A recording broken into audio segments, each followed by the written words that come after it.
Good morning, Tuesday, November 18th, 2025.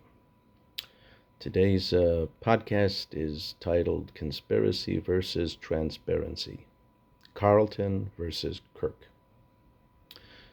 Allow me to educate you, Mr. Carlson. For any theory, certainly one that is conspiratorial in nature, and in our subject case, the murder of Charlie Kirk in September, highly conspiratorial, the conspiracy requires a basis, a foundation, legs, if you will. A good example may be the Apollo 11 landing on the moon, October 1969. I would ask first how convenient that we neatly met President Kennedy's hard deadline he set in 1961 to land on the moon before the decade was out, and voila! With only 60 days remaining in the decade, we land on the moon. Rather odd, don't you think? Second, why haven't we been back? With all the modern technology spearheaded since, we still have not figured a way to return, save for 1972. So let me understand this. We had both the technology and purse in 1969, nearly antediluvian, but haven't had either since. Call me crazy, but that's at least sensible, a sensible conspiracy. But Charlie? Occam's razor in this case is a perfect fit.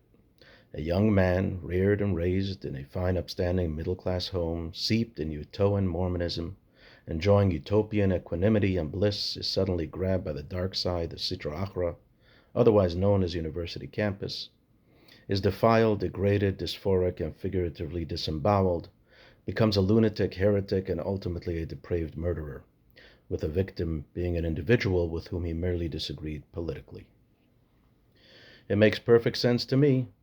But again, as I maintain, and have for the longest time, anti-Semitism goes so deep and is so accurate and insane that it knows no bounds. It will defame, disparage, deprecate, and deceive a tragedy such as this, its victim and his legacy, so long as the conspiracy advances a ludicrously unfounded, unchecked, and unimaginable scenario. In short, in quoting myself from previous podcasts, this mad ideology, which is a cornerstone of today's most visceral anti-Semites, including and most notably the individual or individuals that prompted this podcast, Jew hates more than itself loves. Besides, if Kirk was in fact a Mossad-orchestrated assassination, then I'd really watch my back if I were you, Tucker. The truth is, though, Israel would neither waste its time nor resources on a couple of losers by the name Carlson, Owens, and Uger. These three clowns share misplaced delusions of grandeur. I assure you, though, none of you is that important, perhaps sadly impactful because that's simply what YouTube's algorithm allows, but in the greater scheme of things, you and your ilk are mostly meaningless and merely fringe lunatics and degenerates, and will therefore, if not already, all be relegated to the dustbin of history. A good example of my earlier mantra or aphorism that anti-Semitism nowadays, and specifically the kind peddled by such notorious despots as Gibson, Carlson, Owens, and Bilzerian, Jew hates more than itself loves, is this. The hottest topic among Americans in general and New Yorkers in particular is the recent New York City mayoral election of another winner, Zohran Mamdani, who stands for all the ugliness Tucker despises and rightly vehemently objects and rejects. And yet hear how Tucker speaks of Mamdani. It is always with guarded criticism. He does not outright denigrate or outwardly, no holds barred, condemn Mamdani and or everything for which he stands, as he ought to, as he does many other Mamdani-like characters. And the reason he doesn't is, like I maintain, Tucker Jew hates more than he self-loves. And this ugliness extends to the entire observant, hardcore Muslim world as well. You see, I, as an observant Jew, see Mamdani as I do Sanders, Schumer, Schiff, Ginsburg, and other tribal members. Unterjuden, Ginos, the lowest of the low, secular rats, disgustingly self-hating Jews of the worst kind. I would expect the same, though, from my fellow co-religionists of the Muslim faith as it relates to Mamdani and other similarly situated Muslims. But nay. In the Talmud, we find the following very appropriate tagline, Arov Psha'im Tchaseh Ha'ahava. Literal translation, love or bias masks many sins. Looser translation, however, is exactly the example I proffer here. Why, it makes no difference that Mamdani all but promised to make New York City a trans sanctuary city, that he all but promised to make New York City a puberty blocker sanctuary city even for minors, that he all but promised to make New York City the modern day Sodom, which frankly it already is anyhow, and worse. If he's Muslim, I'm a belly dancer. And yet not a word from the Muslim Caliphate, not a word from the Council of Imams, if there is such a thing, and not a word from the Putz in Iran, even though Mamdani is one of his boys, Shia, ostensibly the most religiously fanatical of all Islam sects. Why? Seems so damn hypocritical. And the answer is simple, because Islam and Carlson et al. Jew hates more than itself loves. And so for these miscreants, as counterproductive and even deleterious as the means may be, the means justify the end. And to achieve the ultimate desired end, every common decency principle these liars and charlatans hold dear goes out the window. The reason they and their ilk will all someday soon hang on their own petard. Not too long ago, we experienced a real-life petard that these losers celebrated, or at the very least justified. Of course, I am referring to October 7th, 2023. Forget the murder of women and children. Forget the not just murder of 1,000 Jews on that fateful day. Forget all that. For an anti-Semite like Tucker, all that is fair game and fully justified. I get it. However, I recall back in July 1976 how during the famously hijacked Air France flight to Uganda by a band of terrorists, when Israel pulled off the impossible Operation Entebbe, even these miscreant terrorists possessed the basic common decency and separated Jews from non-Jews, and thereafter had the pilots fly the non-Jews home back to safety. This I understand. This does not Jew hate more than itself loves. This makes perfect sense. But for anyone, including Schmuck Tucker et al., to celebrate or even justify Hamas touching so much as a hair on the head of a Thai or Philippine or Chinese national attending the Nova Music Festival that day, let alone murder and or take hostage and torture, is the epitome of self-hate. It is in this spirit that I quote the late Martin Niemöller, a perfect petard poem. First they came for the communists, and I did not speak out because I was not communist. Then they came for the socialists, and I did not speak out because I was not a socialist.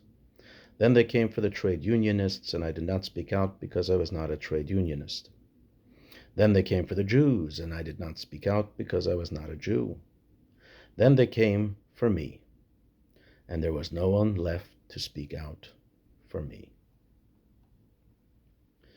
One of my favorite Bible verses is from King Solomon's Proverbs, Reshit Chachma K'nei Chachma, Ubechol Kinyancha K'nei Bina. The first rule of intelligence is to acquire it. Don't feign it. And in all acquisitions, inclusive of this one, intelligence, acquire wisdom or common sense as well. Intelligence alone is worthless and perhaps even dangerous. Tucker is not bad because he's a coward. He's a coward because he's bad. What is it about the bad that makes them cowards? Is it merely a matter of association? Is it merely a matter of nomenclature? It is not. Rather, it is perfectly accurate by design, not default.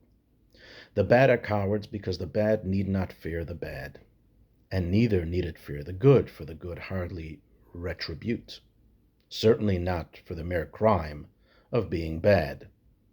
Conversely, while good mustn't fear good, it must and should fear the bad. That is the reason bad is cowardice. It's so easy and so lazy.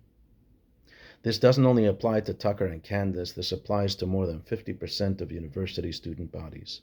Most know that siding with good guys is invariably accompanied by an exorbitant price tag. Because frankly, good and truth is always more costly, whereas marching with Hamas is simple and easy and results in nearly zero consequences. In this vein, a recent news story several months ago to which I, and apparently only I, paid attention is worth mentioning. While witnessing a terror attack on Highway 60 in Israel, an off-duty IDF member retrieved his revolver, yelled at the terrorist to stop. When the terrorist continued his terror act, the IDF soldier then proceeded to unload one round in the terrorist's leg. When yet again the terrorist continued unhinged and unabashed, the soldier finally went for center mass and neutralized the terrorist. This is what the world calls genocide. What a crime. How we have cheapened terms like rape and aggression and genocide and so many others. Words have little to no meaning nowadays because, once again, if get the Jew is the name of the game, it is at any price, even if the getters must cut their noses to spite their faces. They will go to all lengths to force upon us and all our defenders like Doug Murray and others, and all truth-tellers, the cup of hemlock. Sad, though, that we all know how this story ends, because in the past 20 centuries this film has played for us 20 times. Tucker, Candace, and the others will be hanged on their own petard. Or perhaps they will do the hanging, Candace, Irma, Gresse. After all, we are likely to experience another Holocaust soon, during which not only 6 million of us fall, but worldwide an additional 100 million at least. After which we bemoan and belabor how we didn't see it coming, Roosevelt and Chamberlain. And how tragic and frustrating. We then clean up the mess once again, build magnificent memorials, monuments, and museums, revel in shirking all guilt while blaming whomever, and then 100 years, rinse and repeat. Let's then now move on to part 2, from conspiracy to transparency, or from Carlson to Kirk. A word to the widow Erica. I hold your deceased husband in very high regard. See my 6-minute eulogy podcast. He was a unique individual in so many ways, and I will forever revere and mourn him. That said, with all due respect, who the hell are you to forgive his killer? Adding insult to injury, you did so before your husband's body was even cold. This is an indictment not only of you, but on the entirety of Christendom. For years, I've been wanting to do a podcast on this topic. It is customary following a guilty verdict in a murder trial that before sentencing, close family members and friends of the victim convey a victim impact statement. While I'm not going to discuss how foolish I believe these statements are to begin with, I always take severe umbrage to those whose statements include forgiveness toward the assailant, the murderer. There are so many things wrong with this picture, I don't even know where to begin. First, who the hell are you to forgive? There are children and parents who, on an aside, one may rightly argue, enjoy superior kinship and consanguinity with the deceased over the spouse, and therefore right to forgive, if at all. There are siblings who must and should be consulted before such a drastic pronouncement of absolution, and so on. Finally, am I then minced meat? I am a chassid and disciple of the deceased in this case.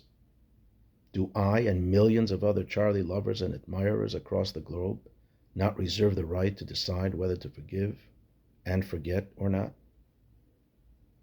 Are we then totally inconsequential? I think not. And while I appreciate and understand Erica's sincere intentions, sadly the path to hell, too, is paved with good intentions. Second, who the hell is anyone to forgive?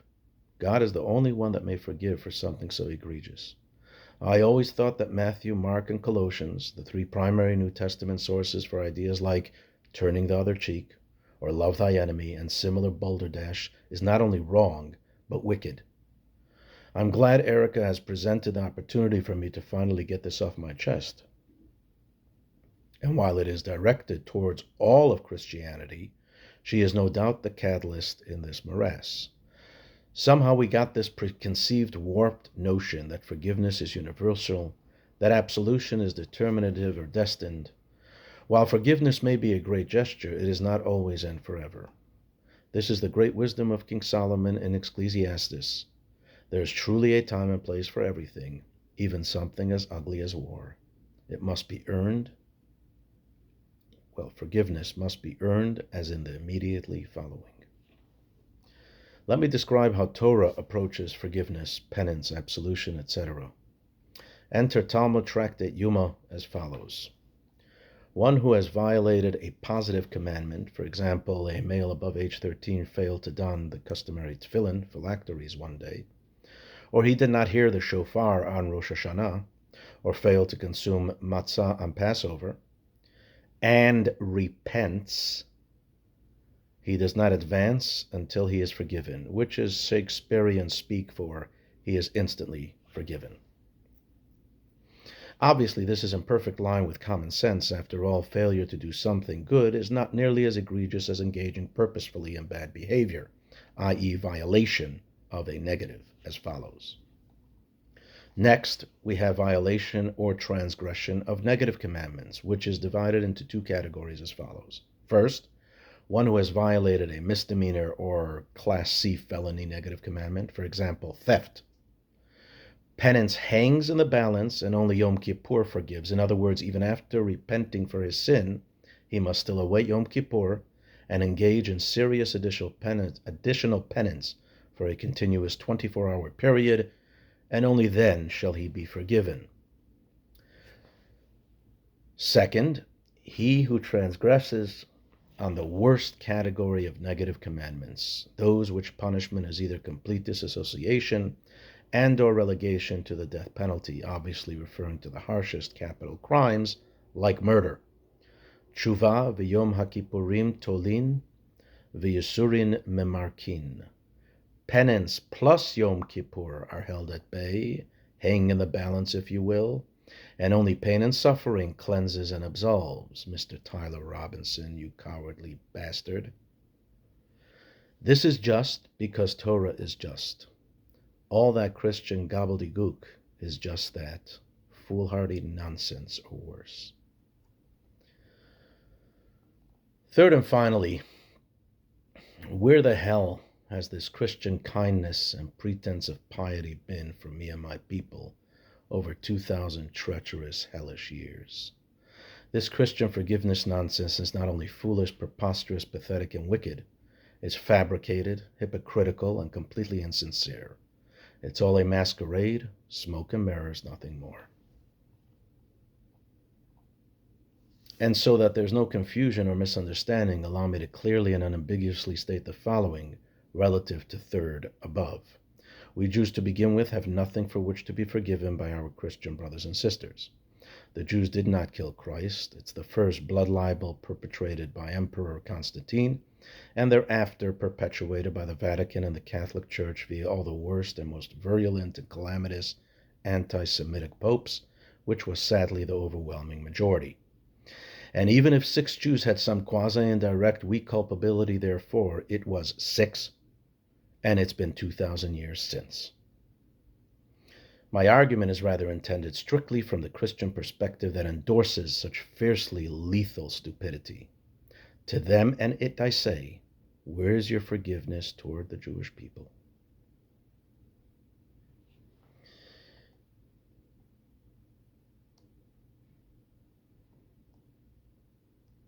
In closing, a critical word to my fellow observant and or politically right Jews. There is a tendency to foolishly believe that while a pro-Hamas protest is not our venue and that we should steer clear therefrom at all costs, we don't believe similarly regarding State Farm Stadium in Glendale, Arizona on September 21, 2025, Charlie Kirk's memorial service.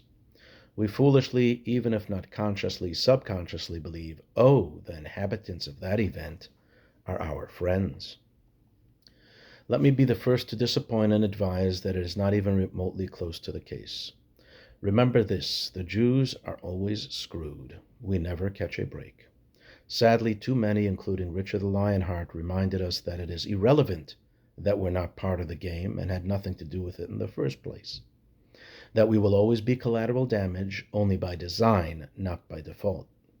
And while it is true that a handful of the referenced events attendees may be righteous Gentiles of the likes of Doug Murray, Yossi Haddad, son of Hamas, and John Hagee, the overwhelming majority of that crowd hates us regardless of the fact that we share similar values and morals, that we too wish and pine for a time this once great country was rooted in Judeo-Christian values, regardless of the fact that the Charlie loss affected us as much as it affected them, if not more.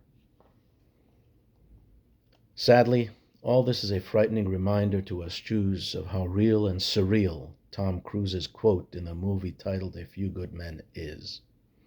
When he puts his difficult client, Private Dawson, in his place by advising him, quote, "There's something to which you'd better warm up.